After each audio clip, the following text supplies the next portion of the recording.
Judicial Watch is taking the State Department to court to obtain messages that mention Hunter Biden. One America's John Hines has more from Washington. I know that Judicial Watch is taking the State Department to court, suing over some messages they're looking for Hunter Biden, which may indicate a relationship that his father, Joe Biden, may have had with some of his clients. What seems to be happening, sir?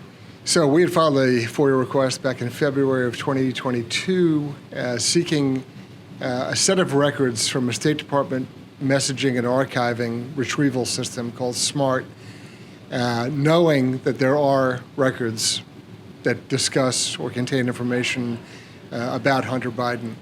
And per usual, the State Department is slow walking and dragging their feet on producing the records because we have reason to believe they'd be quite damning. It would go back to Hunter Biden's relationship with Burisma, the oil and gas company in Ukraine, and its connections back to Russia and the money involved that was part of the contentious issue surrounding the Ukraine at the time.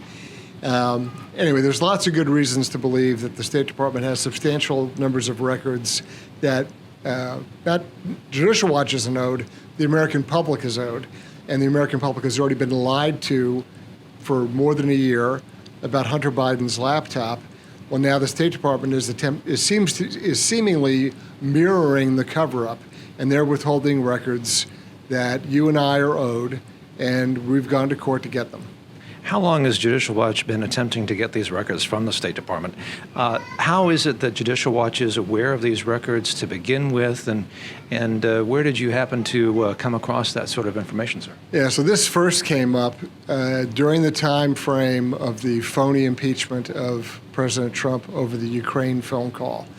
And it's in the context, really, of back in the Obama-Biden administration when the then Vice President Biden threatened Ukraine's $1.5 billion aid package unless they fired the prosecutor who was looking at his son's involvement with the notoriously corrupt Burisma company.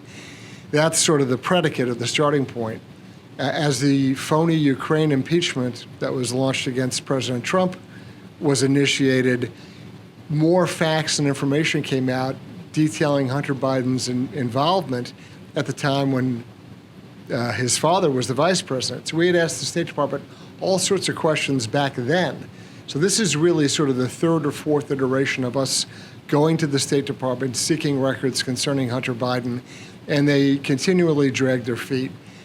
For context, your viewers have to remember that while President Trump was being impeached in a phony sham process over the Ukraine phone call, the FBI was sitting on the laptops of Hunter Biden at the exact same time.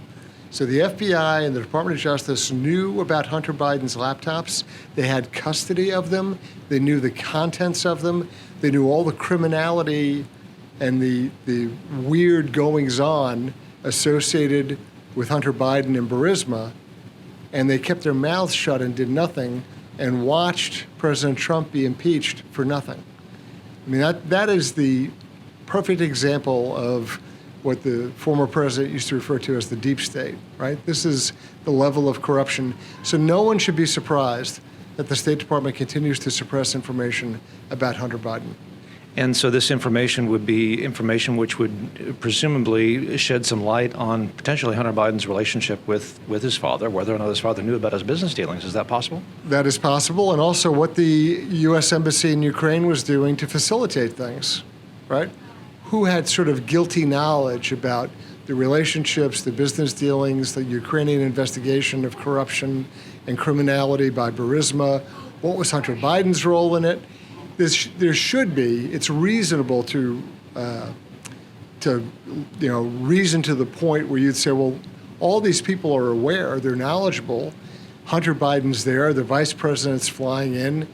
You heard the testimony back during the walk up to the president's impeachment about Ukraine. The former ambassador was in there waving her finger at everyone. All these people should have knowledge. There should be lots of discussion and records. It is akin to Hillary Clinton and Benghazi. You know, this doesn't happen in a vacuum. All sorts of people know about it. All sorts of people are talking about it. there should be records, and the American public should be able to read them. Chris Farrell, Director of Investigations at Judicial Watch, thank you for talking to us. Thank you, John. For all our viewers asking where One America News is heading in the future, we would like to introduce you to OAN Live. OAN Live is the best way to stay up to date on all of the hard-hitting, straight-shooting, national and international headlines. And the best part is, OAN Live is only $4.99 per month. All the credible, honest, unbiased reporting One America News offers at a fraction of the cost of cable. Just go to OANN.com to easily sign up for OAN Live and stay informed.